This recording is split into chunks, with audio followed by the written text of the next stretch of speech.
শখের মানুষের ছবি দেখে কান্না করে দেওয়া মানুষগুলাই জানে আসলে মায়া কত ভয়ঙ্কর।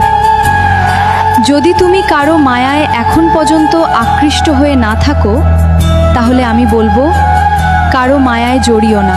কারণ বিচ্ছেদের আগে যদি বিচ্ছেদের যন্ত্রণাটা তুমি জানতে, তাহলে সারা জীবন একাই থাকতে চাইতে। কষ্ট ভুলতে তোমার কাছে এসেছিলাম, আর সেই তুমি কষ্টই দিয়ে দিলে।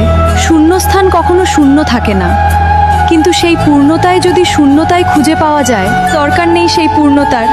একা ছিলাম, একাই ভালো ছিলাম। কেন যে তোমার মায়ায় পড়তে গেলাম আর নিজেকে নিজের কাছেই তিলে তিলে শেষ করে দিলাম।